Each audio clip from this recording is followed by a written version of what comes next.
Astagfirullahaladzim. Kayak offline ya. Bismillahirrahmanirrahim. Assalamualaikum warahmatullahi wabarakatuh.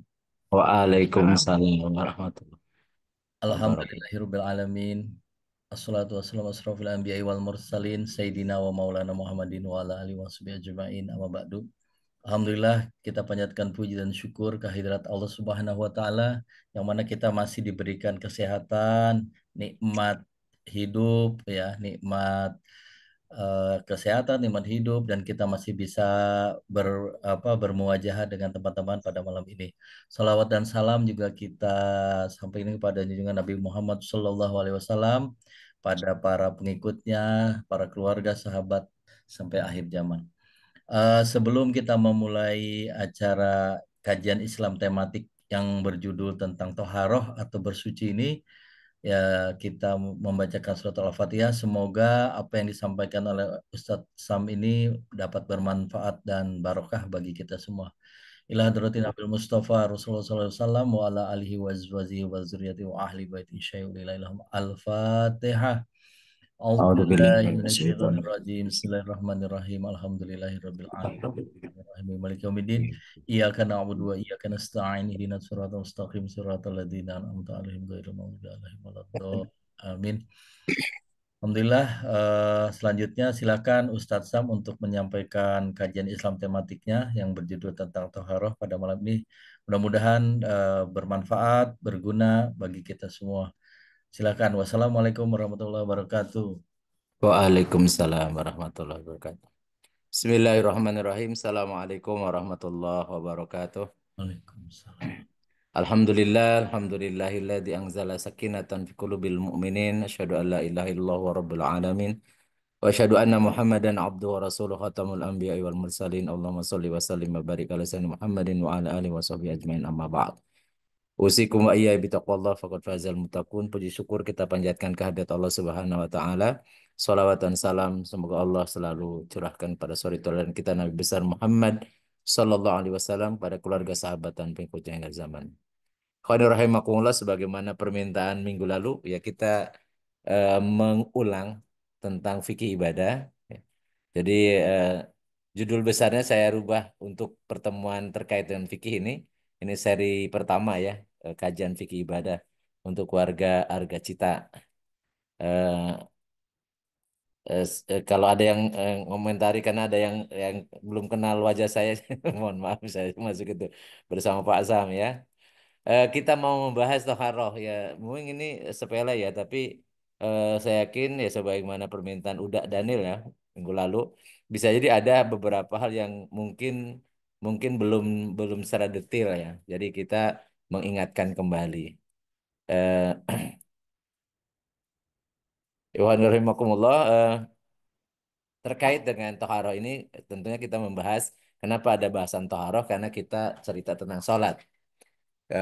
Karena tidak bisa dipisahkan antara bahasan taharat dengan ibadah sholat. Karena syarat sahnya sholat menurut empat mazhab, ya, mazhab Maliki, Abu Hanifah, Ahmad bin Hambal, dan Asy-Syafi'i ya, itu keempat mazhab ini bersepakat tentang syarat sahnya sholat. Jadi kita sudah pernah belajar di dalam hukum wad'i, yaitu pertama ada cerita tentang sebab. Ya. Sebab ya, sebab wajibnya sholat adalah terkait dengan apa peredaran matahari. Jadi eh, sebab wajibnya sholat duhur itu ketika matahari tergelincir. Sebab wajibnya sholat asar ketika bayang-bayang sama panjang. Sebab wajibnya sholat maghrib ketika matahari terbenam. Dan sebab wajibnya sholat isya ketika lembayung sudah hilang. Dan sebab wajibnya sholat subuh ketika terbit fajar. Dan itu sebut sebabnya. Dan ternyata hukum asalnya kita harusnya melihat peredaran matahari, tapi faktanya kita menggunakan hisab dengan menggunakan jam ya, dengan jam. Dan jam itu menggunakan hisab. Kemudian setelah kita paham sebab, kemudian ada syarat. Syarat itu sesuatu hal yang wajib dilaksanakan sebelum pelaksanaan suatu hukum syara atau suatu ibadah mahdhah. Kemudian nanti ketika pelaksanaannya disebut dengan rukun-rukunnya. Jadi kita yang pertama kita membahas syarat sahnya sholat. Menurut empat mazhab, yang pertama sucinya tempat sholat. Jadi sucinya tempat sholat ini eh, dikatakan oleh empat mazhab itu sebagai kewajiban dan syarat sah. Artinya kalau tempatnya, tempat sholatnya tidak suci, ya, yaitu ada najisnya, yaitu jadi tidak sah. Karena itu harus bersih dulu. Yang kedua adalah suci dari hadas besar dan kecil. Jadi suci dari hadas besar dan kecil tentunya beda hadas dengan najis. Nanti kita bedakan. Hadas itu menjadi syarat, jadi bersihnya atau sucinya dari hadas besar dan kecil itu menjadi syarat sahnya sholat. Jadi kalau kita punya hadas kecil, apalagi hadas besar, maka sholat yang dikerjakan tidak sah. Jadi harus bersuci dulu. Kemudian sucinya pakaian yang orang yang sholat. Jadi juga merupakan syarat sahnya sholat. Jadi kalau pakaiannya yang dipakai apa apapun bagian pakaian itu bisa celana, bisa sarung, atau bahkan bisa celana dalam atau kaos dalam gitu atau baju dan itu ada najisnya sehingga kemudian mengganggu. Jadi tidak sah sholatnya karena syarat sahnya tidak terpenuhi. Kemudian sucinya badan dari najis. Ini juga merupakan syarat sahnya sholat. Jadi ada yang harus suci bukan hanya tempat sholatnya, tetapi juga badannya dan juga pakaiannya yang dikerja, yang dipakai. Kemudian menutup aurat. Tentunya kita eh, faham aurat tentang aurat wanita dan aurat laki-laki. Sehingga ada kebiasaan di kita ini wanita pada membawa mukena. Sebenarnya kalau kalau pakaian ketika dia keluar rumah sudah tertutup, sebenarnya tidak perlu membawa mukena. Cuman kebiasaan di kita ketika berpakaian itu tidak tertutup auratnya. Ya. Sehingga kemudian ketika dia akan sholat dia harus menggunakan pakaian yang menutup auratnya. Jadi karena ini hukumnya wajib dan menjadi apa syarat ya, syarat sahnya sholat. Kemudian ada pengecualian misalnya Imam Malik yang apa mengatakan bahwa kalau ini sangat dianjurkan. Jadi maksudnya bisa jadi sah kalau misalnya pakaiannya terbatas atau penutup ya. Karena kita tahu Imam Malik itu hidupnya pada masa apa sahabat ya. Jadi pada masa tabiin, jadi generasi kedua setelah sahabat, sehingga itu sangat terbatas pakaiannya. Jadi bisa tentang menutup aurat ini awal-awalnya ada yang mensunahkan ya walaupun mazhab yang lain mewajibkan kemudian mengetahui masuknya waktu sholat jadi atau dugaan kuat bahwa waktu sholat telah masuk atau golabatul dzon ya dan ini tentunya berdasarkan tadi melihat pergerakan matahari atau menggunakan hisab dengan menggunakan jam. Jadi, oleh karena itu penting bagi kita untuk jam itu harus terus dicek supaya jangan sampai jam rusak kemudian jadi pegangan. Jadi memang karena hukum asalnya bukan pakai hisab tapi harus pakai ru'yat. Jadi melihat matahari ya. Kemudian yang ketujuh itu sebagai syarat juga adalah menghadap kiblat. Jadi ini hal-hal yang harus disiapkan ketika seorang akan melaksanakan sholat.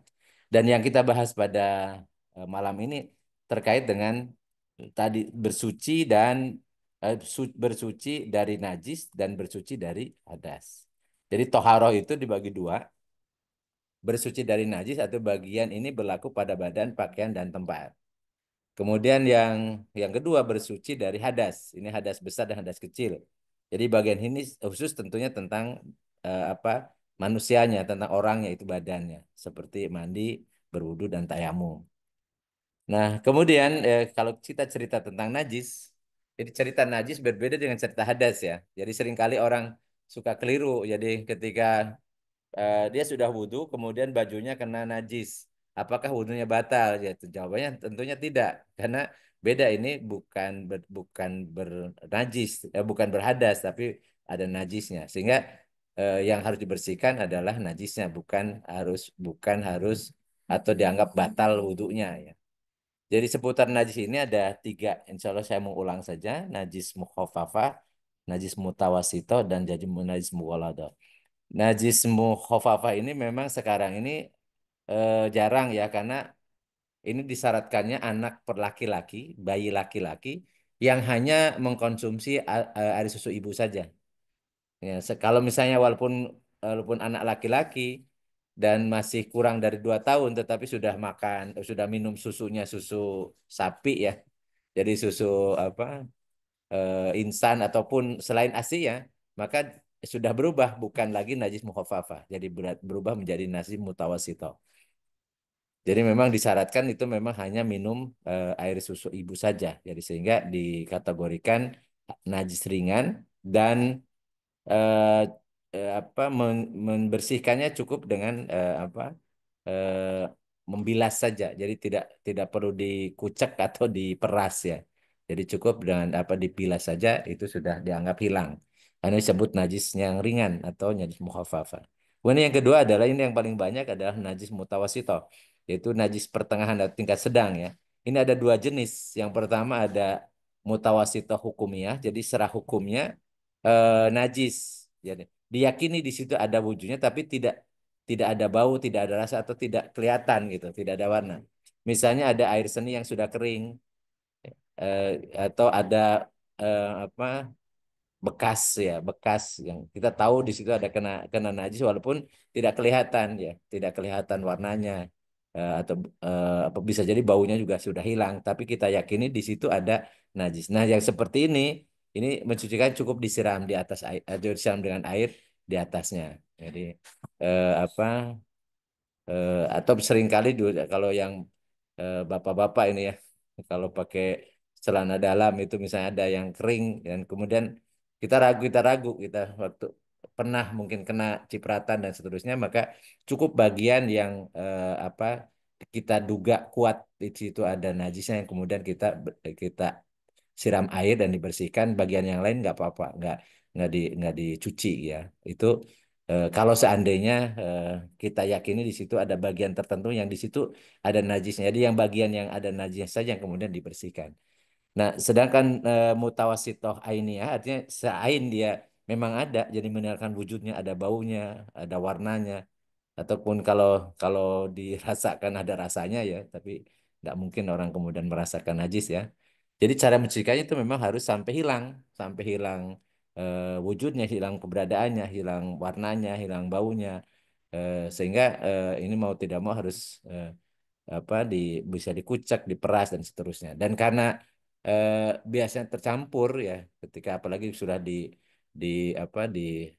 gabungkan dengan yang lain makanya hati-hati ketika membersihkan najis ini mestinya dipisah karena baju kotor dengan baju bernajis itu beda jadi yang kotor belum tentu bernajis yang kelihatan bersih belum tentu bebas dari najis sehingga yang dipastikan itu bernajis itu dipisah kalau kalau mensucikannya karena jangan sampai nanti kecampur apalagi yang membersihkannya.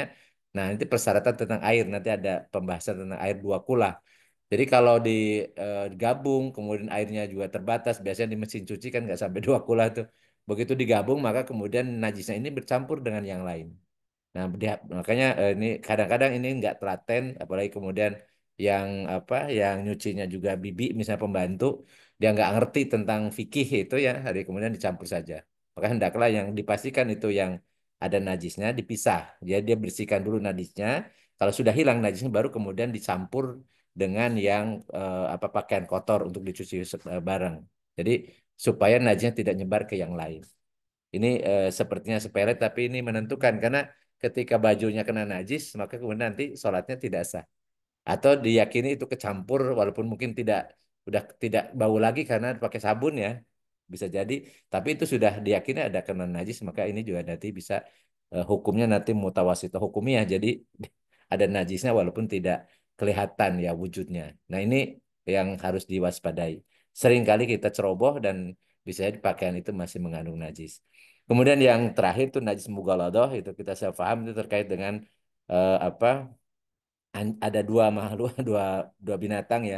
Jadi anjing dan babi ini semua hal terkait dengan anjing dan babi ini najis. Walaupun ada bahasan kalau misalnya anjing seringkali anjing kalau misalnya kering dengan kering itu tidak. Tapi bentuk kehati-hatian tetap saja. Walaupun misalnya kulit kita kering, kemudian apa atau kain kita kering, kemudian anjing juga kering misalnya, tapi ketika bergesekan, apalagi kemudian di situ bekas tidur, apa kemudian dijilatin dan seterusnya. Makanya bagi orang yang biasa sholat, ya biasa sholat ini kalau saya apa teman-teman ya biasa kita mengerjakan sholat dan di situ ada anjing, mohon maaf ya, hati-hati dan kayaknya juga sebagaimana yang pernah terjadi zaman Rasulullah. Rasulullah tidak didatangi oleh Jibril beberapa hari dan ketika Rasulullah keluar rumah, kemudian bertemu dengan Jibril, kemudian Jibril apa ditanya oleh Rasul, kenapa engkau tidak hadir ya? Dan ternyata ada yang menghalangi beliau untuk masuk menemui Rasul karena di situ ada anak anjing di bawah tempat tidur beliau. Itu tidak sengaja ya. Dan ini menunjukkan bahwa anjing itu akan menghalangi berkah. Jadi eh, apa walaupun mungkin dianggap ini hobi ya, kalau kalau saya orang yang biasa sholat, hendaklah anjing ini boleh dipelihara tapi di sana di kebun ya, di kebun. Di kebun sehingga dia kemudian dikandangkan dan itu tidak bercampur karena nanti ada kotorannya, ada kencingnya, ada apa semua terkait dengan dua makhluk dua binatang itu anjing dan babi itu masuk dalam kategori najis mughaladhah yang cara nyucinya itu berbeda. Jadi tidak hanya bersih ya barangnya ya atau najisnya, tetapi juga harus 7 kali dan salah satunya harus dengan menggunakan tanah. Dan ini apa di antara 4 mazhab itu tidak berbeda pendapat. Jadi tentang keharusan ada bagian dari tanah. Nah kalau ada yang mengatakan bagaimana kalau tanah ini diganti dengan sabun? Nah ini jadi masalah karena sabun dengan tanah syariatnya itu dengan tanah. Apakah di tanah itu ada mikroba yang menjadi penetralisir misalnya mikroba yang terbawa dan seterusnya itu tidak menjadi bahan bahasan para ulama terdahulu karena terkait dengan ibadah mahdoh itu tidak ada ilatnya. Jadi tidak ada penyebab kenapa ya, kenapa kok kok daging babi sama anjing itu kok dibedakan dengan binatang yang lain itu tidak dijelaskan kenapanya. Dan kenapa dua dua apa binatang itu haram ya dagingnya sekaligus juga najis fisiknya. Jadi itu tidak ada ilatnya, tidak ada yang menyebab kenapanya atau latar belakang kenapa dikatakan najis haram dan najis ya. Ya, sementara kalau binatang yang lain ya kotorannya atau kencingnya itu masuk dalam najis mutawasitoh. Jadi cukup bersih, tidak tidak ada lagi bekas-bekasnya, tidak ada warnanya, tidak ada aromanya, itu dianggap sudah bersih itu kalau binatang selain babi dan anjing. Nah, kemudian itu terkait dengan najis nanti kalau misalnya ada yang perlu didiskusikan kita ini pengantar diskusi saja. Kemudian seputar dengan hadas, ini hadas itu adalah status hukum karena suatu perbuatan atau kejadian. Jadi hadas terbagi dua, ya hadas kecil dan hadas besar. Jadi mensucikannya hadas kecil itu dengan cara berwudu dan kalau tidak ada air atau terhalang untuk kemudian terkena air, maka diganti dengan tayamum. Nah, sementara kalau hadas besar itu apa eh, sucinya itu dengan mandi. Eh, tapi kalau seandainya nih, seandainya tidak ada air untuk mandi atau tidak boleh kena air, ya ada halangan kan, walaupun ini hadas besar, maka tetap diganti dengan tayamum. Eh, nah, terus bagaimana tentang cara ya, cara mensucikan baik najis ataupun hadas, yaitu dengan menggunakan air. Jadi air itu ada 2 jenis, ada air suci dan mensucikan, disebut dengan air mutlak ya. Artinya boleh diminum, boleh juga untuk bersuci. Jadi seperti air hujan, air laut, air sungai, air sumur, air sumber, air salju, air embun ya. Itu suci dan mensucikan disebut air mutlak. Nah, kemudian yang kedua ada air yang suci tapi tidak mensucikan. Jadi nggak bisa dijadikan sebagai untuk toharoh ya. Yang pertama adalah air yang telah berubah salah satu sifatnya ya karena bercampur dengan suatu benda yang tadinya suci ya sama-sama suci tapi itu berubah seperti misalnya air kopi, air teh, ya air sirup dan seterusnya itu suci bisa dia diminum tapi tidak mensucikan nggak bisa dipakai untuk bersuci baik untuk membersihkan najis ataupun untuk mensucikan hadas.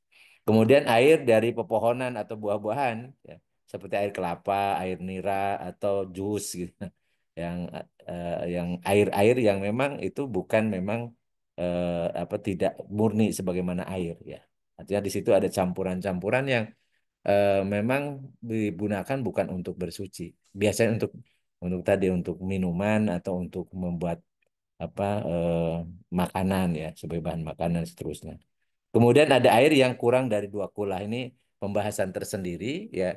Tapi air 2 kula itu apa yang dan kalau air yang kurang dari 2 kula dan kemudian itu sudah dipakai atau terkena najis disebut dengan air ada kalau misalnya tidak terkena najis tapi sudah terlanjur dipakai namanya mustakmal. Jadi mustakmal sehingga kemudian tidak bisa untuk apa bersuci. Ya, ya 2 kula itu eh, ini kalau di bahasan fikih ya, itu kalau dikonversi dengan kubik, itu kalau Imam Nawawi menyatakan itu 174,580 liter atau kurang lebih volumenya 55-56 kali apa kubik. 56 cm3 ya. 56 cm3 atau 55,9 cm3. Kalau menurut Imam Rafi, saya nggak tahu ini dasarnya dari mana, itu lebih kecil, ya sekitar 56,1 cm3. Kalau eh, ulama Irak itu 62,4. Tapi ya amannya kalau saya rekomendasikan itu biasanya 1 meter kubik itu aman. Jadi apa panjang lebar dalam ya. Jadi sekitar itu, sekitar itu atau karena lebih lebih hati-hati itu lebih baik. Karena kalau kurang dari itu bukan berarti harus tidak boleh dipakai. Jadi cara menggunakannya. Kalau yang mustakmal nggak bisa dipakai menurut mazhab Syafi'i ya. Tetapi kalau yang belum dipakai, belum ada kena najis, maka itu bisa dipakai untuk bersuci dengan cara dialirkan sehingga kemudian dia tidak akan jadi mustakmal. Jadi dialirkan atau diambil dengan gayung ya, kemudian dialirkan. Jadi tidak orang sudah bilang tidak dikobok, tidak langsung dicemplungkan gitu ya. Kalau kurang dari 2 kula, tapi kalau lebih dari 2 kula, maka itu boleh. Nah, ada pertanyaan di kampung-kampung itu di pesantren misalnya lebih dari 2 kula tapi kotor, jorok gitu. Nanti kita lihat joroknya itu apakah dicampur ada najisnya dan kemudian merubah najisnya itu merubah warna atau bau, maka itu berarti termasuk najis walaupun lebih dari 2 kula. Tetapi kalau lebih dari 2 kula dan hanya kotor saja, jadi bukan kena najis ya, misalnya airnya kena tanah, misalnya air malum musim hujan misalnya, atau ada tidak jernih, tapi itu lebih dari 2 kula dan apa tidak ada najisnya, maka itu boleh digunakan untuk apa untuk bersuci. Ya. Biasanya kalau musim hujan di kampung-kampung itu nggak ada sumber air yang ini adanya keruh ya, keruh itu tidak identik dengan bernajis. Tetapi kalau walaupun misalnya tidak keruh, tapi di situ ada najis, misalnya ada bangkai ya, ada bangkai dan kemudian itu lebih dari 2 kula, tapi berubah apa baunya airnya itu berubah jadi bau bangkai, maka itu jadi termasuk najis nggak bisa dipakai, nggak dipakai untuk bersuci. Nah, ini tentang wudhu, insya Allah sudah kita biasa lakukan ya, karena apa wudhu ini eh, apa Rasulullah SAW mengatakan idza kuntum dalam Al-Qur'an ini ya surat Al-Imran idza kuntum ila sholati faghsilu wujuhakum wa aydiyakum ilal marafiq wamsahu bi ru'usikum wa arjulakum ilal ka'bain. Apabila kalian akan melaksanakan sholat maka faghsilu. Jadi kalau wujuh itu dicuci. Jadi waghsilu maksudnya dibasuh ya, dibasuh. Jadi muka.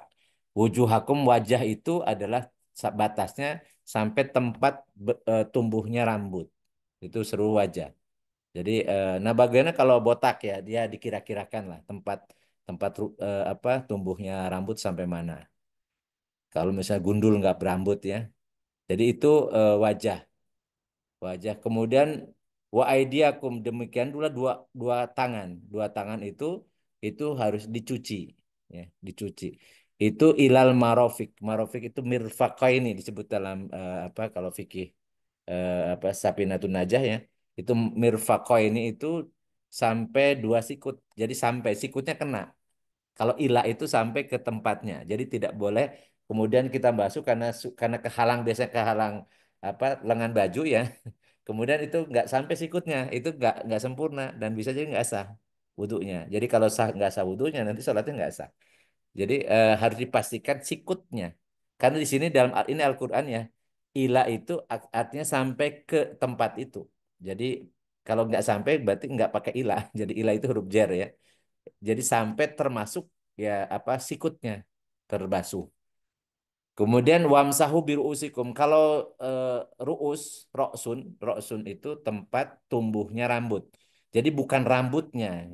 Jadi kalau rambut namanya sya'run. Ini ruus. Ruus itu jama dari roksun. Roksun itu artinya kepala. Jadi kulit kepala tempat tumbuhnya rambut itu cukup diusap. Jadi jangan sampai salah. Kemudian ngusapnya ngusap rambut. Ngusap rambut itu bukan ngusap roksun. Jadi ini juga dan misalnya yang agak kesulitan biasanya ibu-ibu tuh. Ibu-ibu karena apalagi rambutnya panjang kemudian biasanya yang dibasuh misalnya nggak boleh cuman ujung rambut ya. Ujung rambut itu bukan roksun, itu rambut. Jadi sampai ke kulit rambut, kulit apa kulit kepala ya. Itu cukup diusap karena masaha artinya ngusap. Beda dengan gosala. Kalau gosala itu membasuh. Tapi kalau masa itu cukup mengusap saja. Jadi tapi mengusapnya adalah kulit kulit kepala. Wa arjulakum ilal ka'bain. Nah, wa arjulakum ini ada yang wa atopnya apakah ke wamsahu atau ke fagsilu. Tapi kalau dari segi anggota tubuhnya ini waw atopnya berarti ke fagsilu wujuhakum wa aydiyakum ilal maroki wa arjulakum ilal ka'bain. Karena marofik dan ka'bain ya. Jadi khusus untuk walaupun ada perbedaan pendapat karena ada yang mengatakan kaki juga cukup diusap ya. Tetapi karena anggota tubuh itu yang idea itu faksilu, arjula arjulakum itu juga faksilu. Jadi lebih pas waw atopnya kepada aidiakum, dua kaki, dua tangan, sama dengan nanti dua kaki. Ilal ka'bain, ka'bain itu sampai tumit. Jadi apa mata kaki ya, mata kaki, ka'bain, mata kaki. Jadi tumit harus kena. Jadi karena kalau batasannya sampai mata kaki, dua mata kaki, berarti tumit harus terbasuh. Jadi jangan sampai karena bagian depan doang ya, bagian depan doang. Jadi semua kaki. Bagaimana kalau lebih dari itu? Lebih dari itu ada sebagian ulama mengabdolkan lebih baik daripada kurang lebih baik lebih berlebih. Jadi nggak ada masalah. Walaupun ada yang memakruhkan kalau terlalu malah dicucinya bukan bukan lagi kaki tapi betis misalnya. Itu ada yang mengatakan itu makruh karena berlebihan. Tetapi sebagian ulama itu lebih baik lebih daripada kurang. Karena kalau kurang tidak anggap tidak sah. Itu kaitannya dengan berwudu. Karena kalau misalnya wudhunya nggak sah, ya sholatnya nggak sah. Kata Rasulullah SAW, la yakbalullahu sholata ahadikum ida ahdasa hatta yatawaddo. Allah tidak akan menerima sholat salah seorang dari kalian kalau dia berhadas sampai berwudhu. Jadi wudhu itu menjadi syarat sahnya sholat. Nah, tadi yang sudah disampaikan tata cara berwudhu ya, ini yang saya dikasih bold itu ya, itu wajib. Nah, sedangkan yang tidak pakai tebal itu hukumnya sunnah. Yang sunnahnya pertama tentunya baca basmalah, ya, berniat di situ. Apakah niatnya dizohorkan boleh ya?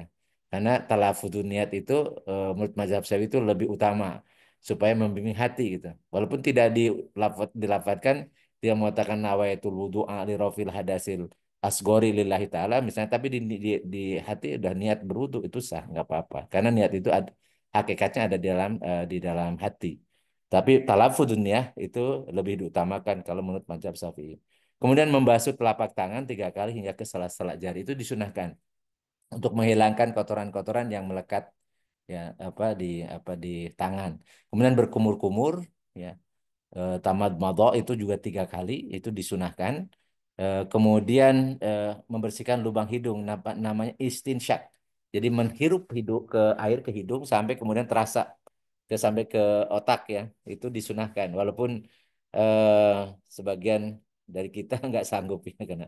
Tapi ini sunnah ya, artinya tidak wajib. Kalau ataupun tidak dilakukan ya tetap sah wudhunya. Kemudian yang rukun yang pertama adalah membasuh wajah. 3 kalinya itu sunnah. Ya. Kemudian menyeluruh dari ujung kepala mengenai rambut hingga ke ke dagu ya. Jadi di wajah itu sampai ke dagu. Termasuk kalau seperti saya ini berjenggot ya jenggotnya juga harus dibasuh karena tempat tumbuh jenggot ini masuk dan dalam kategori wajah. Jadi dagu ya itu sampai dibasuh. Kemudian mencuci kedua tangan hingga siku ya. Itu 3 kalinya sunnah. Mengusap kepala itu 3 kali, itu 3 kalinya sunnah. Tapi mengusap kepalanya wajib. Jadi mengusap bagian kulit kepala ya. Jadi roksun ya. Kemudian mengusap kedua telinga sebanyak 3 kali itu sunnah ya.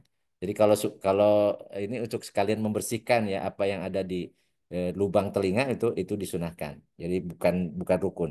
Kemudian membasuh kedua kali sampai ke mata kaki ya. Itu rukun yang 3 kalinya sunnah. Kemudian menggosok sela-sela kaki sela-sela jari kaki itu juga sunnah. Kemudian membaca doa. Jadi intinya rukunnya itu hanya 4, membasuh wajah, mencuci kedua tangan hingga siku, mengusap kepala, dan kemudian membasuh kedua kaki sampai ke mata kaki. Itu yang rukunnya. Yang selainnya disunahkan. Ini urutannya, jadi eh, ini dulu waktu kita SD ada di fikih, kita fikih itu ada gambar seperti ini. Jadi berkumur-kumur, masuk tangan, berkumur-kumur, kemudian istinsak, kemudian ini muka, kemudian membasuh tangan sampai sikut, kemudian mengusap bagian kepala, kemudian disunahkan untuk membersihkan telinga ya, kemudian membasuh kedua kaki. Nah, kemudian hal-hal yang membatalkan wudhu itu Allah sampaikan dalam surat Al-Maidah ayat 6. Intinya yang saya kasih tebal itu ya. Jadi wa in kuntum mardo aw ala safarin ini kaitannya dengan tayamum ya. Tentang tayamum itu ada lafad auja ahadukum minkum minal ghaiti aw lamastumun nisa. Falam tajidu ma'an fatayamamu. Jadi eh, kalau tidak ada air maka tayamum artinya batal wudunya.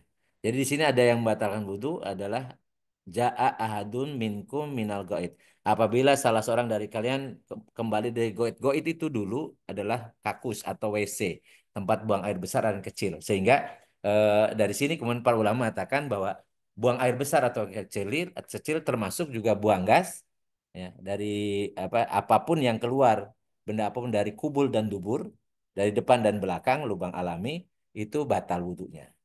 Batal wudhunya. Nah, kemudian aula mastumunisa ini yang berbeda pendapat. Jadi kata lamas tumunisa itu artinya ada 2 pengertian. Ini namanya lafad-lafad yang murodif. Punya satu kata, pengertian lebih dari satu. Ya. Kata lamasa itu bisa artinya masas tumbiliad, menyentuh dengan tangan.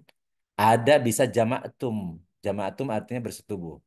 Nah, kedua lafad ini memang ada dasarnya. Ketika Maryam diberitahu akan punya anak, beliau kemudian berkomentar, Mama Sanial Basaru, bagaimana aku punya anak, sementara Mama Sanial Basaru, tidak ada seorang laki-laki pun yang menyentuh aku. Makanya masastum di situ artinya bersetubuh. Karena yang meyakin hamil itu bersetubuh. Oleh karena itulah, maka ada mazhab yang atau ulama yang mengatakan kalau hanya mengusap dengan tangan tidak batal. Tapi kalau bersetubuh itu batal. Itu sebagian ya. Nah, sebagian yang lain lamastum artinya maknanya masastum biliat. Jadi menyentuh dengan tangan. Jadi karena lafadznya ini kata kerjanya ini aktif ya, aktif transitif ya lamastumun nisaa, maka di sini yang batal adalah yang menjadi failnya. Jadi pelakunya, kaliannya yang menyentuh dengan tangan kepada wanita. Sementara wanitanya kalau yang jadi maf'ul bih ya kalau dia objek itu nggak batal. Atau kemudian kalau terhalang terhalang oleh kain, jadi tidak langsung ke kulit ya, berarti itu tidak batal. Jadi sehingga ini yang kalau ataupun mazhab Syafi'i itu kan beragam. Ada yang mengatakan sengaja atau tidak sengaja batal. Ada yang batal itu dua-duanya yang disentuh, yang menyentuh dan yang disentuh. Atau kemudian yang eh, kalau muncul syahwat atau kalau tidak muncul syahwat nggak apa-apa. Tapi intinya kalau itu menggunakan redaksinya Kalau lamastum artinya menyentuh dengan tangan, maka yang batal adalah yang menyentuhnya, yang tersentuhnya tidak. Karena ini mukhotobnya tum ya. Sedangkan anisa itu coba objeknya. Awalamastumun nisa. Dan kalau kita belajar sorof itu ada wajahnya, ini wajahnya yang bukan saling ya, bukan saling.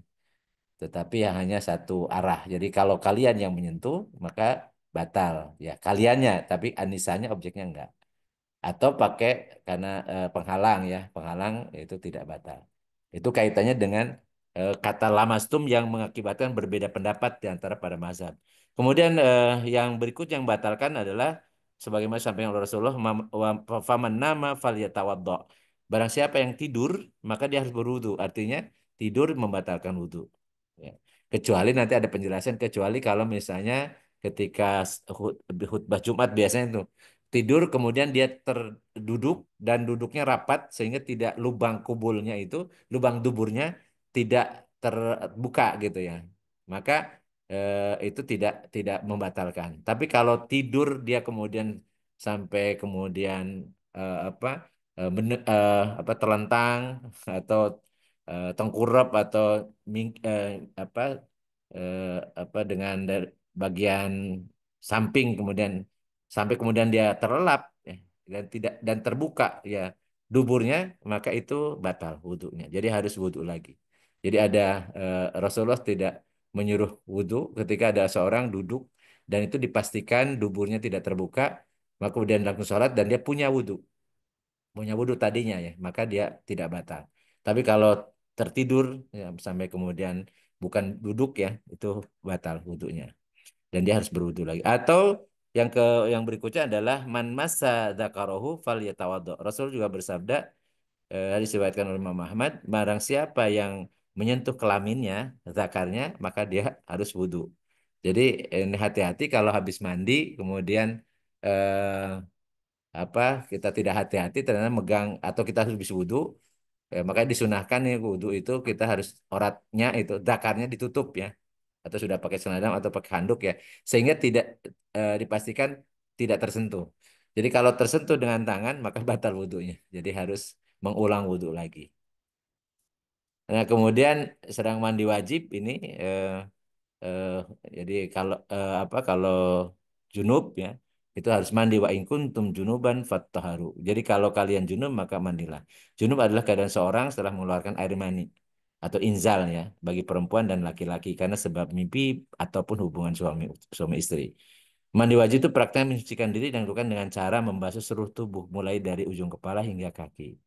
Tetapi disyaratkan ini maksudnya hati-hati kalau apalagi sudah punya tensi ya. Jadi jangan langsung diguyur ke kepala. Karena itu tekanan darah kemudian akan bisa bisa langsung ke suhu yang lebih rendah. Jadi akan mengalir itu berbahaya. Seringkali pecah pembuluh darah itu karena cara mandi yang salah. Jadi tetap harus dimulainya dengan ada sunahnya yaitu apa di bagian-bagian dulu, bagian-bagian yang dipakai untuk hubungan ya, itu yang dicuci dulu, artinya bagian bawah dulu, sehingga kemudian suhu tubuh itu di bawah yang dingin, maka kemudian aliran darah tidak ke atas tapi ke bawah. Baru sudah kemudian terakhir baru kemudian di rambutnya ya, rambutnya yang dicuci. Dan kalau seandainya tidak ada air ya misalnya atau tidak boleh kena air karena sakit ya walaupun ini harusnya junub maka diganti dengan tayamum jadi baik wudhu ataupun mandi wajib kalau tidak ada air atau tidak boleh kena air maka rusohnya adalah dengan tayamum jadi wa in kuntum mardo aw ala safarin aw jaa ahadukum minal ghaiti aw lamastumun nisa falam tajid man fatayamamu. Nah, soi dan toyiban ini yang kemudian berbeda pendapat karena soidan itu ada yang di atas permukaan tanah yang baik. Sehingga ada yang menafsirkan ini adalah debu itu, debu saja. Ada yang mengatakan semua yang di atas permukaan tanah itu bisa dipakai untuk tayamum, makanya diusap kemudian dipakai. Jadi karena yang di atas tanah itu ada debu. Walaupun mungkin sangat mikro atau sekarang istilah nano ya.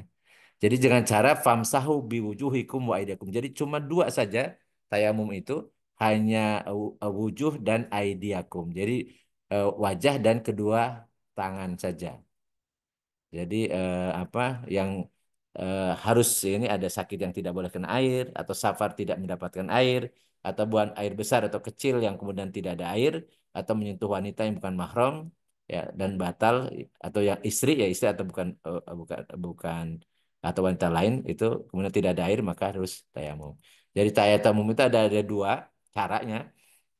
Ada yang satu kali tepukan ya debu itu kemudian langsung ke wajah dan langsung ke tangan. Jadi apa satu kali tepukan untuk dua anggota, jadi satu kali tepukan untuk dua tangan maksud saya. Jadi caranya tangan eh, kiri juga untuk mengusap, jadi telapak tangan kiri untuk mengusap tangan kanan, kemudian telapak tangan kanan untuk mengusap tangan kiri. Kemudian tepukan yang kedua itu untuk pertama ya, yang pertama tepukan pertama untuk wajah, mohon maaf. Tepukan yang kedua ya apa untuk kedua tangan.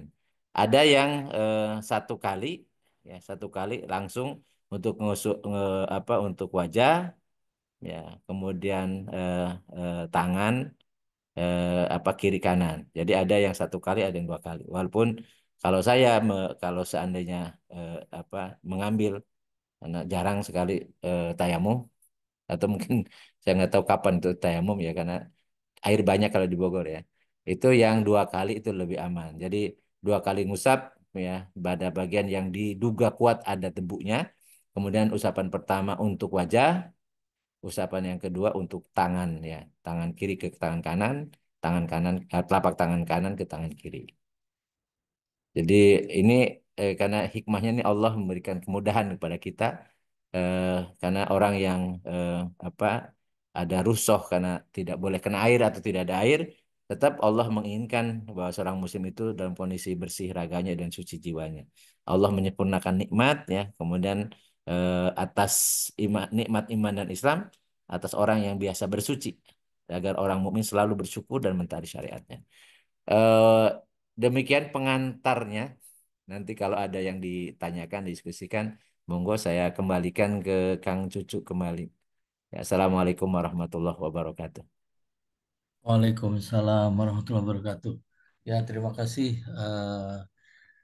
ini yang disampaikan oleh Pak Ustadz Sam. Silakan Akang Teteh yang ingin bertanya atau menyampaikan atau apa yang mau ditambahkan silakan.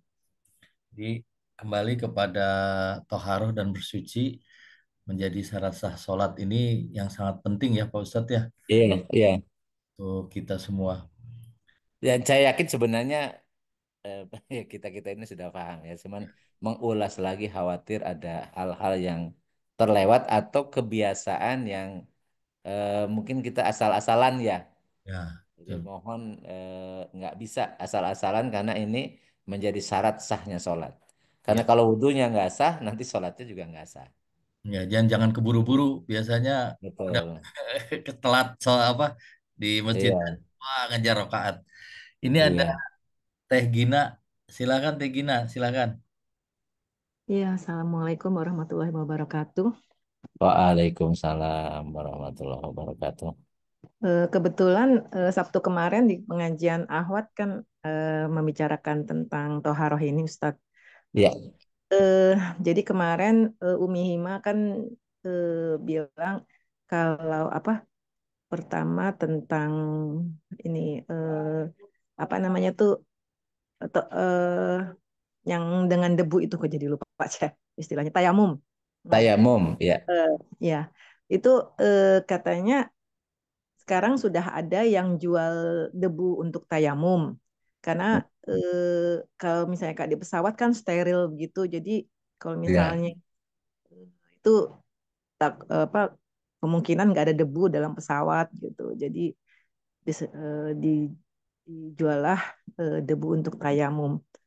Apakah kalau misalnya kita di pesawat gitu harus ke kamar mandi untuk wudhu apa bisa tayamum gitu? Pertama pertanyaannya gitu. Dan tayamum dengan ini apa Pak, biasa kan kita ini tayamumnya kan ke kursi yang di depan kan biasanya gitu. ya, Terus yang kedua, kemarin juga Umi cerita kalau misalnya lagi bepergian gitu, kayak misalnya lagi demo-demo gitu kan, orang-orang tuh suka wudhu itu kan pakai air 1 gelas gitu. Hmm. Apakah itu sah gitu Ustadz? Hmm. Eh, Terus yang ketiga tadi saya tentang air 1 kulah itu untuk mandi apa untuk wudhu ya Ustadz, 1 kulah itu tadi. Makasih Ya, Ustadz. baik baik, makasih.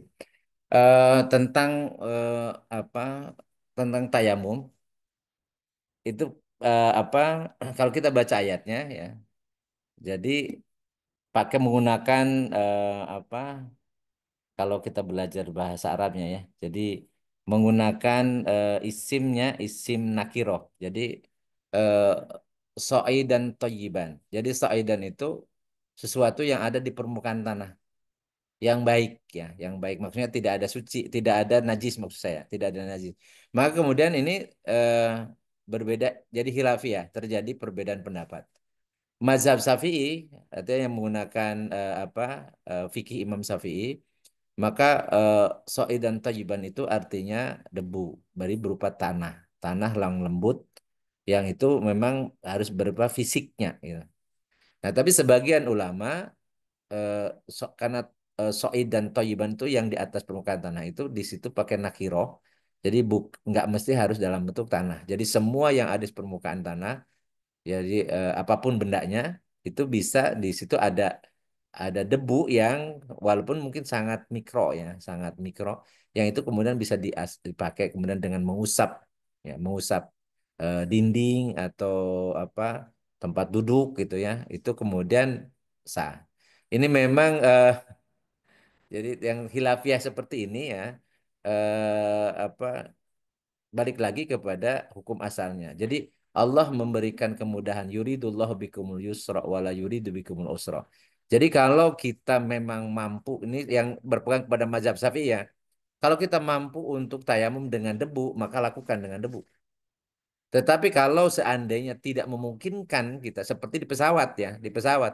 Padahal di situ memang tidak mungkin kita berwudu di pesawat dengan air yang tersedia karena air di pesawat itu bukan untuk berwudu. Air di pesawat itu memang untuk kebutuhan kebutuhan ya tadi misalnya apa eh, ini bisa dibayangkan kalau jamaah haji ya, karena satu pesawat itu ada berapa ratus orang gitu. Jadi bagaimana kalau semuanya berwudu semua, ya habis airnya. Karena memang itu hanya untuk biasanya untuk BAB yang kemudian untuk membilas toilet gitu ya. Itu atau untuk cuci muka doang ya. Jadi itu satu kondisi ya. Tetapi ada yang tadi tetap menggunakan air dengan yang sangat terbatas ya seperti yang tadi pertanyaan yang ketiga ya. Ya, apa dengan air yang terbatas itu eh, ini kan kita membahas tentang 2 kulah ya, itu 2 kulah itu supaya bisa dipakai tapi dengan cara lebih dari 2 kulah atau lebih itu bisa di apa di seorang Sunda bilang dikobok, jadi bagian tangan kita bisa bisa nyemplung ke situ, jadi tidak dikategorikan mustakmal. Itu jadi kalau kurang 2 kulah jadi musta'mal. Maka caranya kalau kurang dari 2 kulah itu dengan cara tadi diguyurkan. Nah, diguyurkan itu sesuai dengan lafaz yang tadi. Kalau untuk muka sama tangan sama kaki itu memang dibasuh. Jadi karena faksilu. Tetapi kalau untuk kepala itu wamsahu namasaha.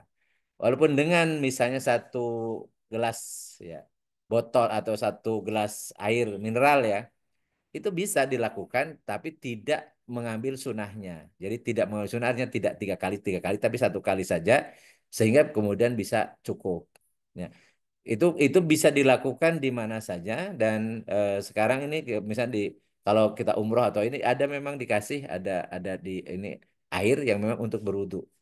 Jadi untuk yang menganggap bahwa apa eh, nggak ada nggak bisa tayamum ya karena air ada gitu walaupun airnya itu memang bukan untuk berwudu tapi dengan sangat terbatas kalau kita tahu rukun-rukunnya saja maka boleh sah dengan catatan tadi jangan sampai kemudian yang sunahnya sementara yang rukunnya nggak dikerjakan karena alasan terbatas malah yang sunahnya yang misalnya air terbatas ini malah pakai kumur-kumur atau kemudian pakai istinsak sementara untuk yang rukunnya misalnya sampai kurang itu menunjukkan bahwa dia salah gitu salah jadi kalau hanya untuk rukunnya saja mungkin 1 gelas air mineral itu cukup Jadi satu kali dan itu memang sampai membasahi ya.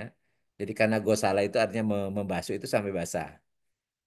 Jadi kalau mengusap hanya kemudian di apa ada air di permukaan telapak tangan kita kemudian diusap saja. Tapi kalau kalau membasuh itu harus memang sampai basah.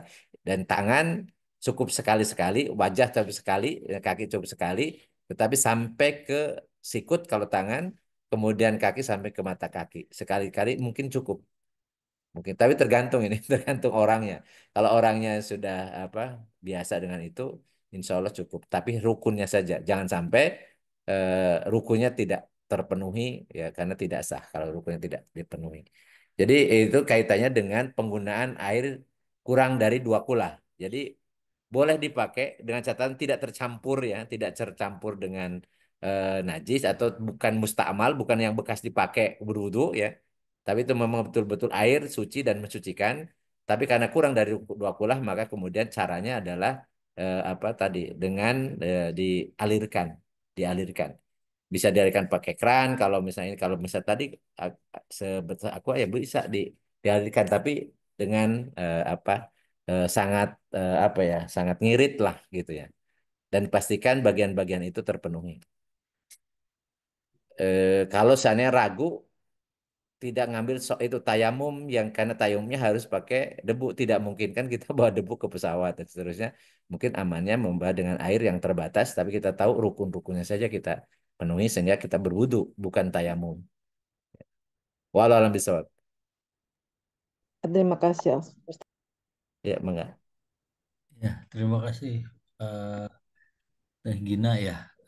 Oke, Pak Ustadz. Ada yang lain lagi dari Akang, Teteh, Kang Arya biasanya nih ada Kang Arya. Tadi ada muncul Kang Arya. Ada Ya, Kang Arya. boleh, boleh. Kang Cucu, makasih Kang Cucu. Ya, silakan. Waalaikumsalam Ustaz. Sehat Ustaz. Waalaikumsalam alhamdulillah Telat datang Ustaz. Ustaz, iya. Tadi pertama menyambung Teh Gina tadi ya. Jadi yang di dalam apa gelas kecil itu ya dipakai memaksimalkan boleh ya Ustaz ya. Terus kalau ya berarti ya sama halnya mungkin kemarin dibahas juga nih titipan pertanyaan soalnya di kalau di botol apa botol spray kecil gitu ya Ustaz ya. Hmm. Dan ya disemprot terus dibasuh juga. Iya iya Bagaimana Ustadz ya? Yang pertama itu kemudian yang kedua terkait nih biasanya laki-laki Ustadz kan saya pernah mendengar bahwa kalau laki-laki tuh idealnya katanya biar tuntas buang air kecilnya tuh ini jongkok gitu Ustadz ya biar tuntas. iya Hmm. Jadi sempat ragu juga gitu kan karena kadang-kadang tidak bisa menghindari gitu kita di Iya apa buang air kecilnya berdiri gitu ya dan terus terang pernah ngecek juga begitu kalau di rumah kan bisa ngecek Ustadz ya. Oh ini bau iya apa enggak gitu ya. Kadang-kadang ya memang iya ada itu ada apa ada yang bau yang tertinggal gitu. Gimana iya tuh Ustadznya maksudnya idealnya harusnya seperti apa gitu? Apakah memang jongkok itu atau gimana mengatasi yang berdiri itu biar kita bisa tuntas gitu ya. Jadi tidak iya sisa gitu. Itu sementara iya. Ustadz. Ya. Baik, disemprot itu sama dengan dialirkan ya. Jadi caranya sekarang makanya kalau air terbatas biasanya pakai semprotan itu bisa. Tapi dipastikan ya rukun-rukunnya terpenuhi. Jangan sampai habis karena untuk yang bukan rukun ya. Jadi rukun-rukun terpenuhi dan itu sempurna. Jadi misalnya tadi tangan sampai ke sikut, kemudian kaki sampai ke mata kaki gitu ya. Dan cukup sekali-sekali itu boleh dan itu kurang dua kula dengan cara disemprotkan itu sama dengan dialirkan ya jadi itu yang pertama yang nah kaitannya dengan memang apa buang air kecil ya memang jadi masalah karena kita ini harusnya ya ngikutin sunnah Rasul itu jongkok sehingga kemudian ada tekanan dari dalam sehingga keluar semua. Nah, di tempat-tempat umum kita tidak dapatkan itu. Ya. Ya, sulit ya, sehingga biasanya pakai itu, pakai tempat apa namanya? Urinari ya, apa namanya? Urinor. Ya, Urinor. uriner. Jadi itu yang jadi masalah karena kalau kita tidak keburu-buru nih, itu pasti akan menyisakan.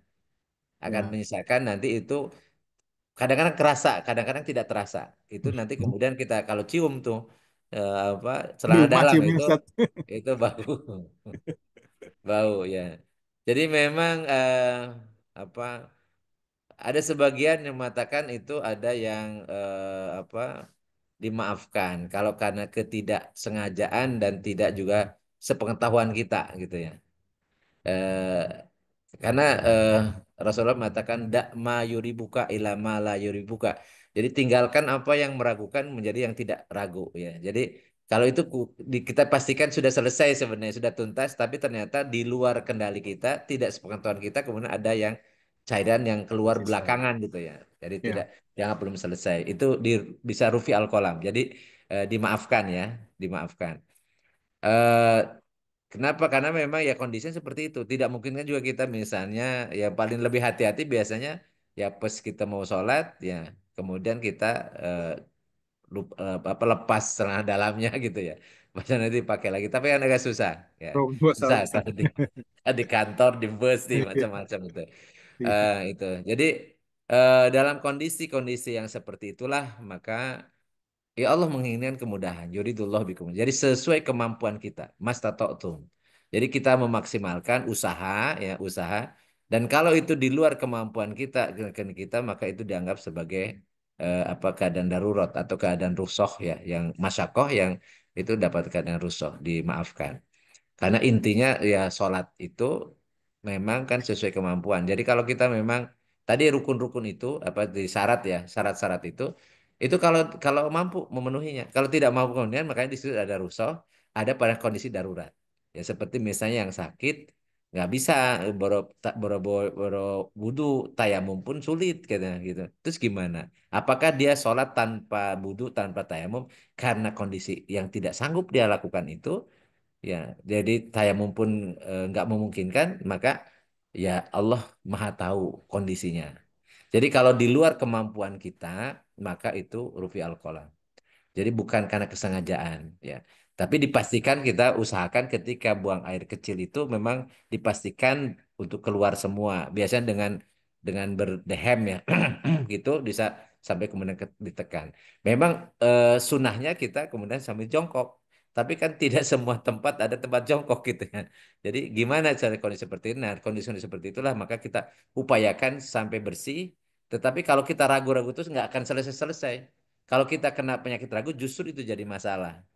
Ya, makanya kata Rasul, dak mayur bukan, tinggalkan yang buat ragu ya kepada yang tidak ragu. Jadi semampu kita udah kita apa kita keluarkan apa sudah habis gitu ya. Tapi di luar kemampuan kita kemudian keluar lagi maka insya Allah dimaafkan dan karena kita sudah berusaha. Itu kaitannya dengan tadi yang tersisa biasanya. Baru Iya. sampai rumah baru kemudian kenapa ini sering ragu gitu ya. Termasuk ada madzi ya, madzi. Iya, Ada Ustaz. madi itu. Jadi karena madi itu bisa karena rangsangan, bisa karena capean, itu bisa keluar. Ya. Oleh karena itu yang seperti itu ada ulama katakan itu yang dimaafkan. Jadi najis-najis yang dimaafkan. Karena apa di luar kendali, di luar kemampuan kita. Kadang-kadang kita tidak tidak diperiksa setiap mau sholat diperiksa bisa pakaian kita gitu. Jadi itu di luar kendali kita maka dimaafkan. Kalau seandainya terasa dan ada barangnya, maka kalau misalnya madi ya, itu dibersihkan aja bagian yang biasa kan kelihatan itu Dibasuh Ustaz biasanya ya. bagian itu ya dibasuh aja sampai hilang ya itu, Takut ya. maka kemudian apa Wudu bisa lagi. dipakai lagi, Hmm. bisa dipakai lagi. Termasuk sebenarnya kalau ada bau-bau itu ya, jadi eh, ya kalau misalnya di kamar mandinya bisa kemudian bisa dibuka ya, itu bagian Iya, itu kemudian bagian yang bau yang dibersihin. kita bersihkan. Hmm. Dipastikan itu dalam kondisi-kondisi yang ini. Itu apa sesuai kemampuan kita lah.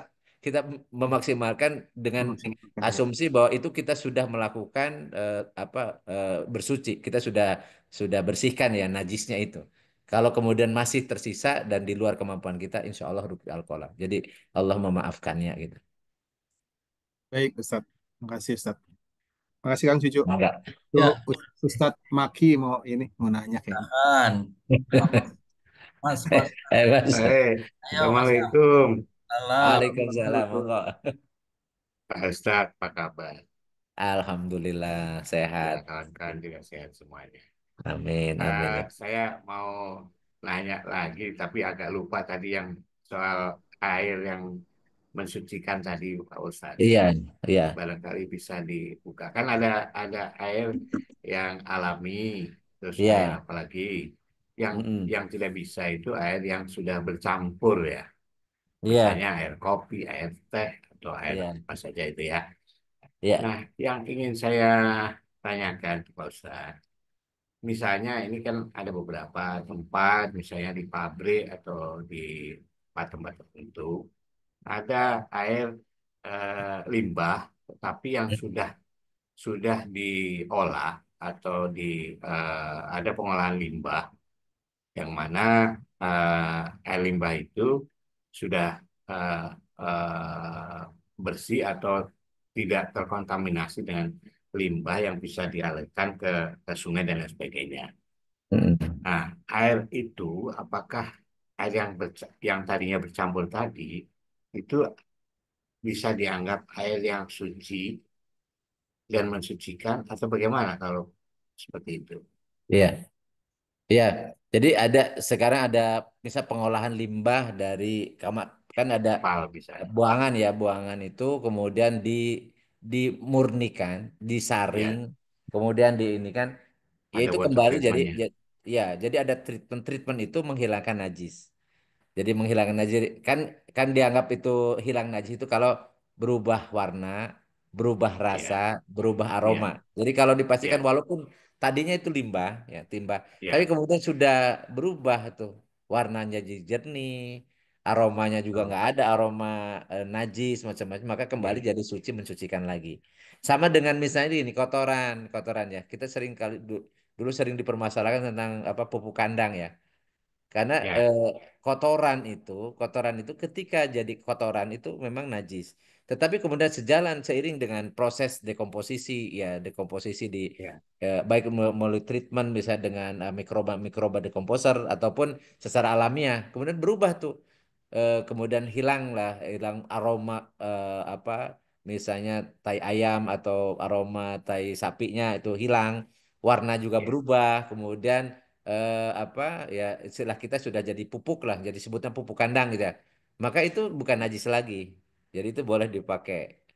Walaupun awalnya tadinya kan najis ya, awalnya waktu jadi ya, kotoran masih dan itu memang tidak layak untuk jadi pupuk kan. Bahkan sebutnya kita itu kotoran sapi, kotoran domba, kotoran ayam. Tetapi begitu jadi pupuk karena terdekomposisi sudah berubah warna, berubah aroma, ya apa, hmm, maka itu dianggap bukan udah hilang najisnya.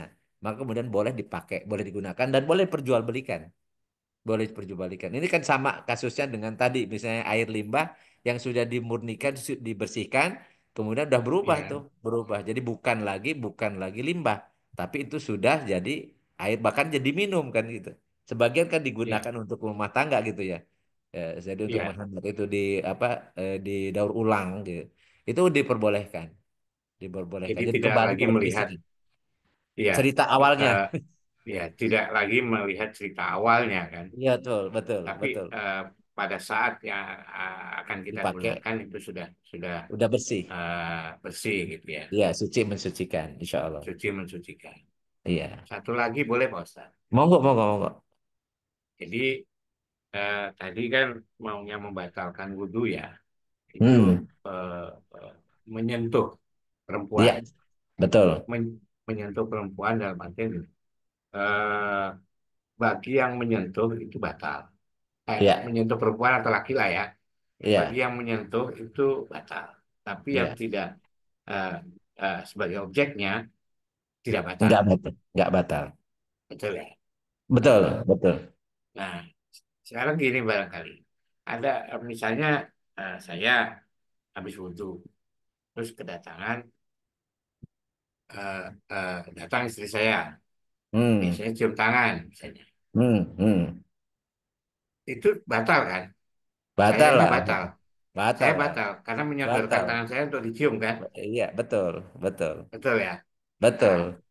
ah, kemudian saya wudhu kan, wudhu Iya. lagi. Datanglah rombongan ponakan-ponakan saya perempuan. Itu Heeh. sama juga, tetap batal juga ya. Enggak, ponakan siapa ponakan dulu? Kalau ponakan dari siapa dulu? Dari Karena dari jadi ya, beda istri, ponakan dari istri. istri lah, karena ponakan dari saya jauh semuanya. Heeh. Ponakan dari Iya, istri lah kebanyakan. iya. Nah, Jadi ponakan dari nah, istri itu mahramnya muakotan. Jadi mahram haram nah, dinikahi itu tapi sementara waktu. Tapi kalau istri kan bukan mahram. nah, Jadi istri itu bukan mahram. Ini seringkali salah beda pendapat ya. Iya. Istri itu bukan mahram, makanya kan tadi batal wudhunya. Nah, kalau Eh, keponakan dari misalnya dari Masar itu ah, mahram, mahram nggak ada masalah. hmm, Keponakan dari misalnya dari adiknya Masar atau kakaknya Masar. Nah, keponakan dari istri dari Mbak Erlin istri. itu mahramnya sementara. Jadi karena tidak boleh Masar nikahi Mbak Erlin sama keponakannya, nggak boleh. Ah ya. Poligami Hmm. dengan ponakan nggak boleh, ya kan? Makanya mahramnya sementara Mahram. waktu. Oh, Mahramnya sementara waktu ketika beristri sementara waktu. bibinya. Ya. Ya, Nah, maka saya dari itu harus yang butuh yang lagi kan? ya yang mahram muakkatan ini bunuh lagi. Iya. Karena begitu begitu misalnya tidak Datanglah lagi menantu. punya istri. Heeh. Datanglah menantu kan? Nah, kalau Nah, mantu itu mahram, ah, mahram. Mantu, anak tiri. Jadi ah. anak tiri, anak mantu, kemudian Ya. apa? eh, Anak Jadi sendiri ya, nggak batal ya? nggak batal.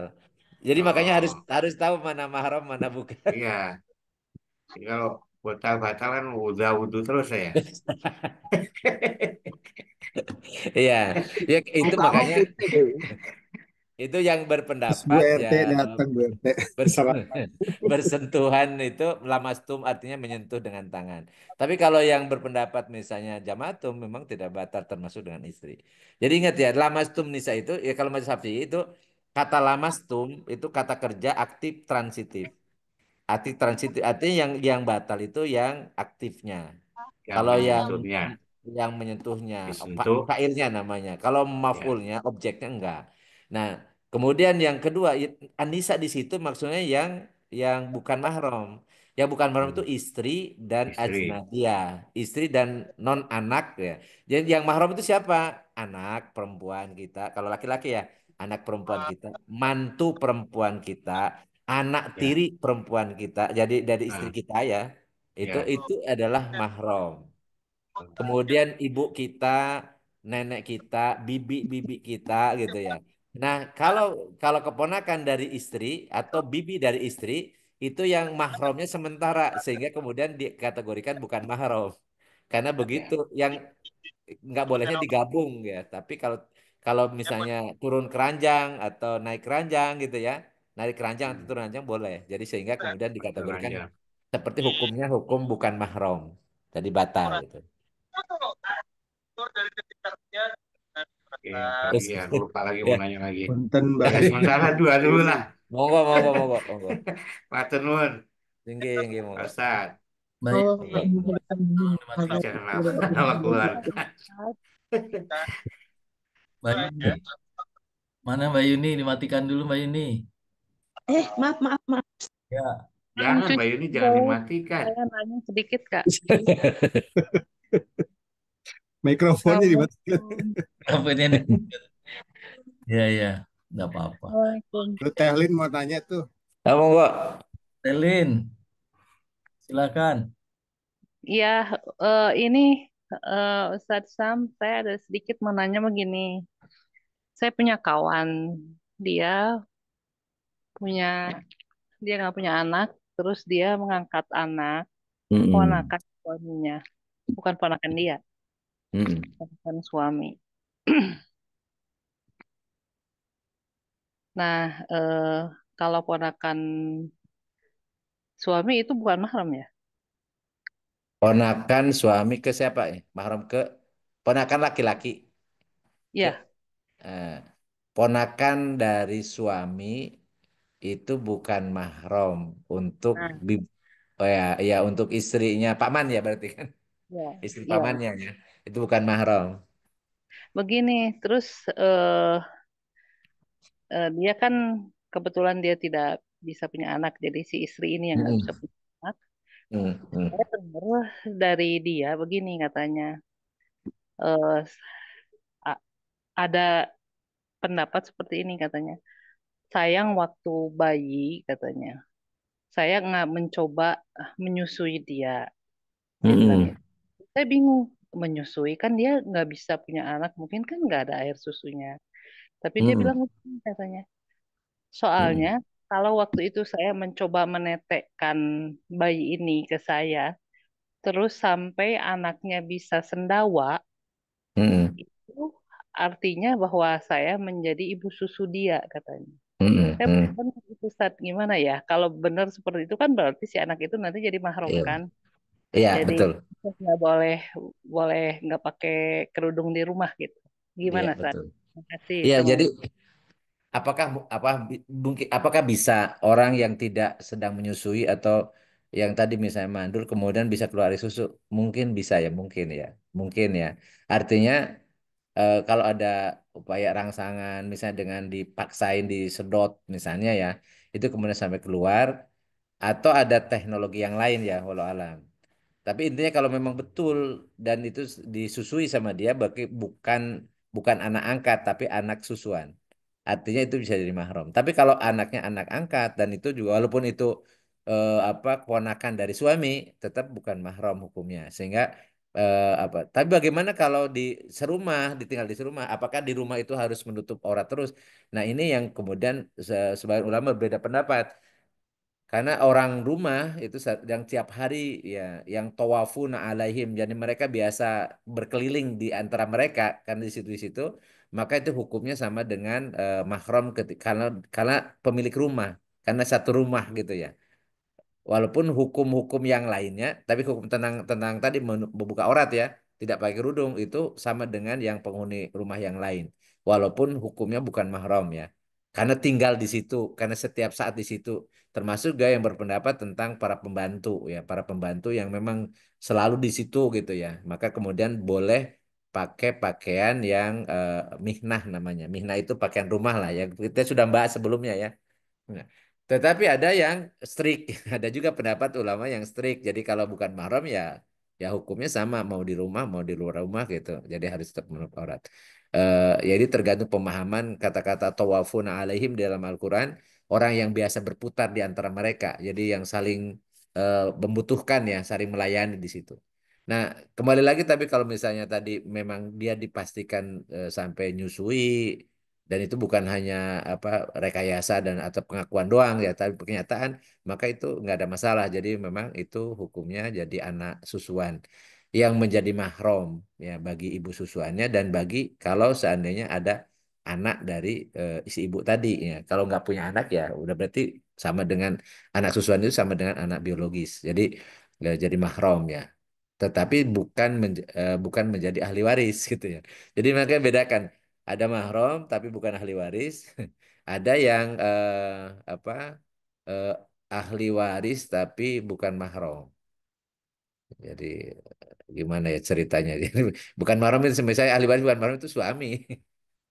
Suami kan ketika meninggal istrinya kan bukan mahram tuh ya kan makanya makanya kan boleh nikah itu kan bukan mahram kan. Begitu meninggal istrinya atau suaminya ya dia dapat warisan. Ya gitu. Jadi memang ini sebentar, bahasanya berbeda. Iya siap. maaf tadi saya takut kurang paham.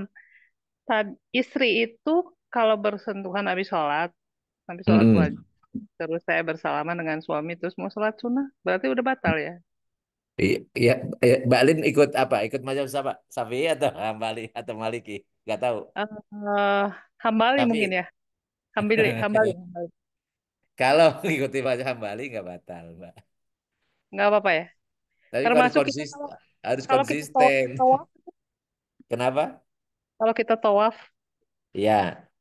Nah, ini kan ceritanya waktu tawaf itu yang mengikuti mazhab Syafi'i itu suruh intiqalul mazhab, suruh pindah mazhab tuh ya. Padahal sebenarnya tidak saya tidak pernah pindah. Jadi apa eh, karena yang batal itu kan yang sengaja itu kan fiilnya lamastum itu fiil namanya fiil maklum mutaadi. Jadi kata kerja aktif transitif. Jadi kalau kita misalnya tersentuh orang, kemudian apa tersenggol macam-macam kan bukan bukan sentuhan ya bukan sentuhan, maka itu tidak usah intiqalul mazhab, tidak udah pindah mazhab, ya itu tidak batal. Kecuali kalau kita memang tangan kita ya ini lagi tawaf ya, tangan kita sengaja ngusap-ngusap kan, aduh ini wanita ini cantik banget padahal padahal apa Ya, atau ke istri misalnya, nggak boleh. Kalau kalau sengaja itu sengaja ya batal. Jadi sebenarnya intiqalul mazhab itu bukan ada istilah intikal mazhab sebenarnya. Kalau dalam keadaan memang darurat, nggak mungkin bisa dihindari, ya boleh gitu. Jadi boleh. Jadi kayak tadi misalnya, nggak mungkin kan misalnya kalau kesenggol, gimana lagi toab tidak kesenggol orang, tidak kemudian ke apa ya bisa jadi keusap, kepegang dan seterusnya kan. Apalagi lagi desek-desekan. Yang seperti itu selama kemudian tangan kita, apalagi kalau ibu-ibu biasanya kan pakai kaos tangan ya, sehingga kemudian tidak batal, ya tidak batal atau penyentuh. Jadi sebenarnya Mbak Alin nggak usah pindah mazhab. Jadi kalau konsisten misalnya ke mazhab Syafi'i ya, walaupun kadang-kadang kita nggak tahu juga ini mazhab mana ya, tapi ingat kita itu harusnya konsisten. Jadi jangan eh, ya cari yang enak gitu nggak boleh. Karena ngikuti syariat itu tidak boleh cari yang enak, yang gampang, yang ringan. Enggak, dasarnya ini yang paling kuat dalilnya menurut ukuran kita ya, yang kuat menurut kita. Dan itu Kalau jadi itu mm, jadi kalau mengikat kita patokan, ya. oh ya, kalau patokannya menyusui itu berapa hari atau berapa minggu atau berapa bulan sehingga dia Nah, menjadi ibu susu. jadi kalau kalau mengikuti mazhab Syafi'i ya, itu sampai dia kemudian kenyang. Sekalipun baru sekali tapi sampai kenyang itu jadi ibu susuan. Jadi tidak berdasarkan durasi berapa lama gitu. Tetapi Oh, satu kali nyusuin sampai dia kenyang dia jadi ibu susuan, jadi anak susuan. itu mungkin yang disebut udah sendawa ya. Iya, iya biasanya sendawa itu kan udah kenyang ya. Ya, Ya, kasih saat iya, atur no. mangga. Sami-sami mangga, Pak. Itu ada Igos tuh lagi itu Nah, Kang resen. Igos. Mangga Kang Igos. Lalu mana Kak Igos tuh? Resen. Tuh Kang Igos. Monitor. Pak nih kali. Ada Kang Daniel. Udah. Mana udah Daniel tadi? Udah Daniel. Ikut kekenyangan. Igos. Biasa udah Ah, biasanya yang ini. tambah Ini minta malam bahas nih, ini udah kan. Kang Mas Hari. Oh, iya. Kenyangan. Minum Nanti air. udah masih ada tuh, aduh sudah ngantuk. Ah masih ada tuh. Assalamualaikum. Waalaikumsalam. Waalaikumsalam. Waalaikumsalam. Iya, tanya boleh. Mungkin Oh, beberapa dari kita, ada dua ya. Dari kita ini kan penggemar Persian Cats ya, kucing Persia, kucing lah mm-mm. gitu ya. Dan Ya. saya masih menggunakan menerima pendapat bahwa air liur kucing itu bukan najis gitu loh. Jadi kadang-kadang saking dekatnya kita sama kucing, dalam keadaan kita berwudu, suka tersentuh, malah kita kadang-kadang suka cium-cium kucing gitu kan. Ya, kadang-kadang kita kepegang juga mulutnya ya, dan pastilah Mm, tersentuh air liurnya ya. Itu mm, bagaimana ya Ustadz ya mengenai air liur mm. kucing ya? Apakah najis apa Ya. tidak ya? Begitu. Itu yang Kucing itu kedua yang aja dah. najis. Yang Hmm. najis tai kucingnya. Kalau air liurnya enggak ya? Enggak. Oke. Yang kedua, ini mengenai saya termasuk orang yang belum terbiasa setiap sholat itu membuka underwear ya karena Mm-mm. belum biasa lah ya. Tapi Ya. kadang-kadang suspek gitu loh. Ya, Mm-mm. suspek apakah di saat pasca kita buang air kecil itu ada jatuhannya ya. Mm-mm. Saya hanya berikhtiar memastikan waktu saya basuh itu sangat bersih gitu, Ya. berkali-kali ya, untuk walaupun tetap basah ya, tapi kan Ya. dari sentuhan ketiga ke atas lah ya. Ya. Nah, eh, saya pernah dipecadain tuh sama Kang Deni ya, Kang Deni yang di Bandung. Dia kata sehari-hari tuh pakai gamis dalamnya kosong katanya. Saya bilang, ah, gila lo, gue nggak tahan kalau pakai gamis dalamnya kosong. Nah, saya nggak terbiasa gitu loh. Nah, menurut Mm. Ustadz bagaimana? Ya.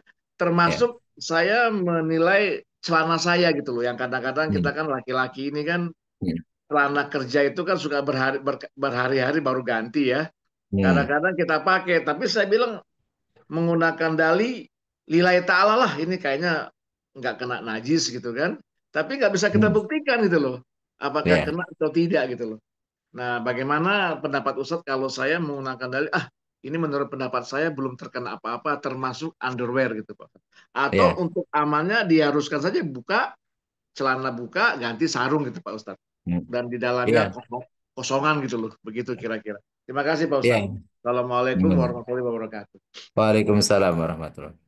Jadi dalilnya Rasulullah sudah mengatakan makan dak ma yuribuka illa ma la yuribuka.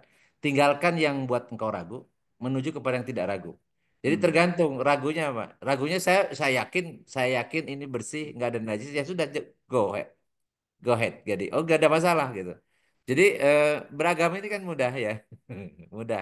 Kita sudah berusaha semaksimal mungkin apa bersih gitu ya, bersih.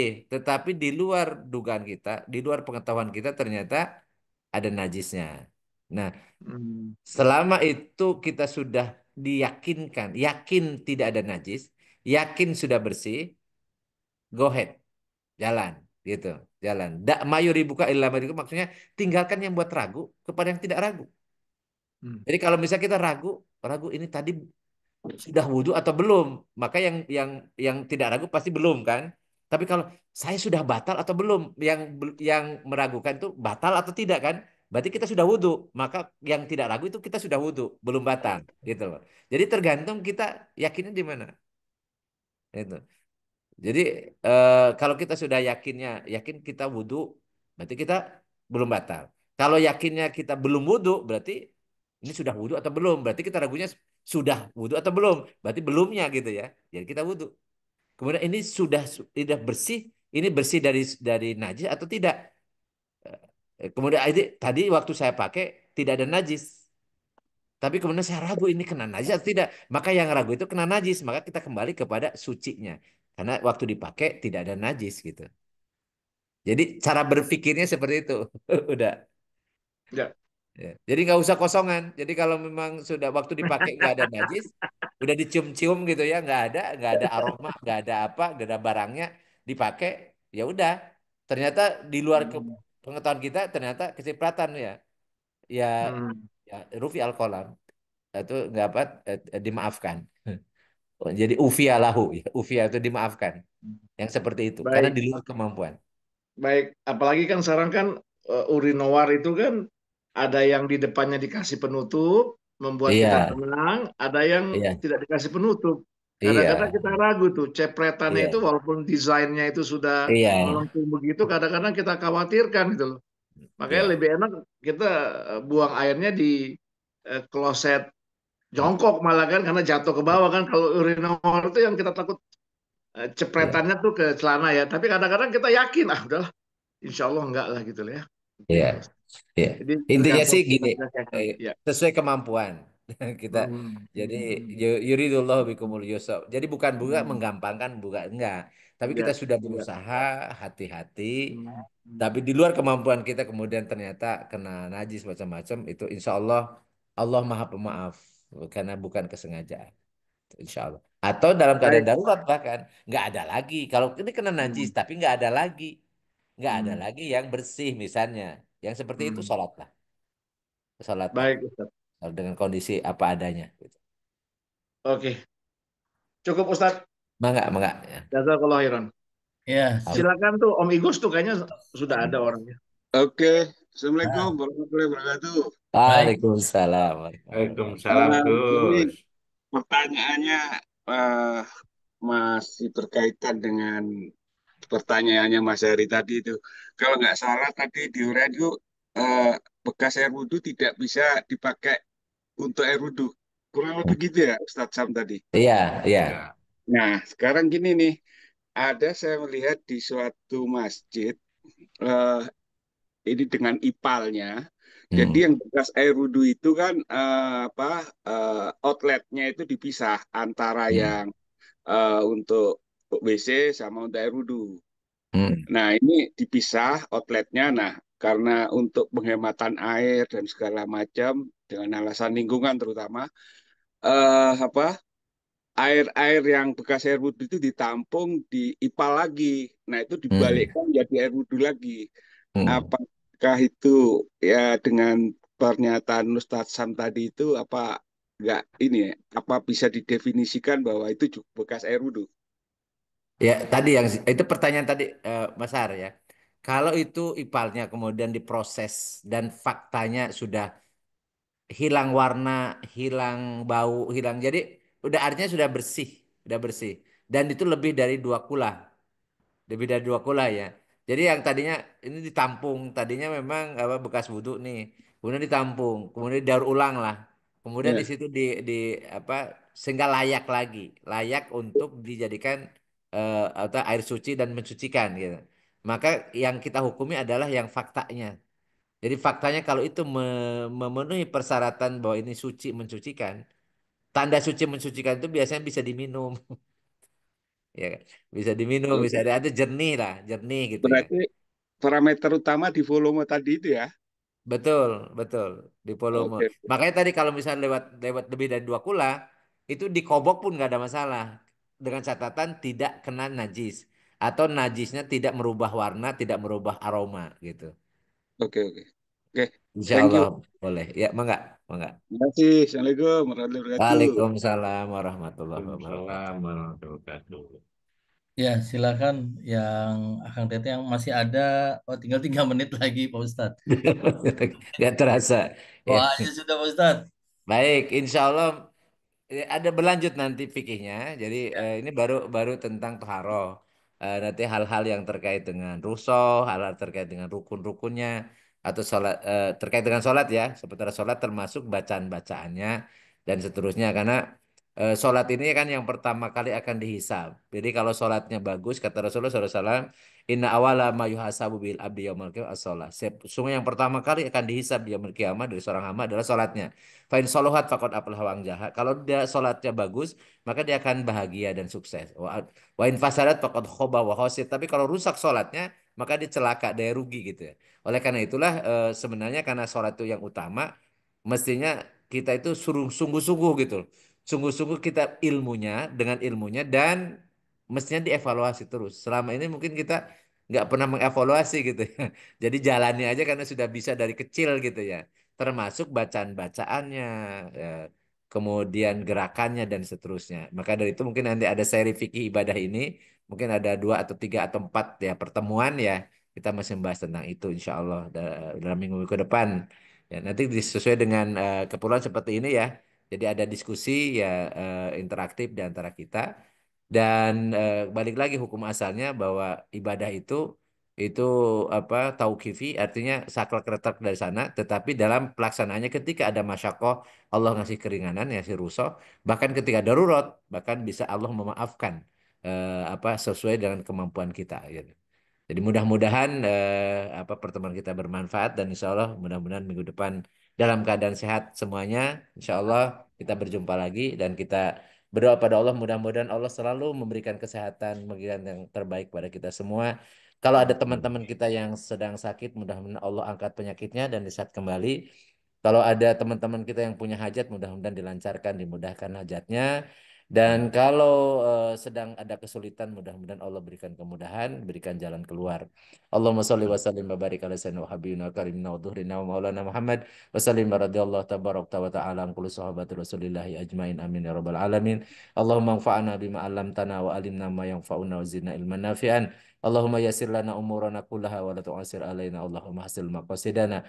Rabbana la tuzigh qulubana ba'da idh hadaitana wa hab lana min ladunka rahmatan innaka antal wahhab. Rabbana atina fid dunya hasanah wa fil akhirati hasanah wa qina adzabannar. Wa sallallahu ala sayyidina Muhammadin wa ala alihi wa sahbihi wa barik wasallim. Subhanakallahumma wa bihamdika asyhadu an la ilaha illa anta astaghfiruka wa atubu ilaik. Subhana rabbika rabbil izzati amma yasifun wa salamun alal mursalin walhamdulillahi rabbil alamin. Billahi taufiq wal hidayah. Assalamualaikum warahmatullahi wabarakatuh. Waalaikumsalam Waalaikumsalam warahmatullahi warahmatullahi wabarakatuh. Terima kasih, wabarakatuh. Hasan, Kang Cucu, makasih. Mangga Kang Terima Cucu, kasih Pak makasih. Ustadz, Ya, everybody. sama-sama ayo. Ya, mangga Haji. Sampai jumpa pekan depan. Assalamualaikum. Waalaikumsalam, Kang Cucu. Ya, Hatur nuhun pisan. saya live ya. Iya, iya. Oke. Assalamualaikum. Waalaikumsalam. Assalamualaikum.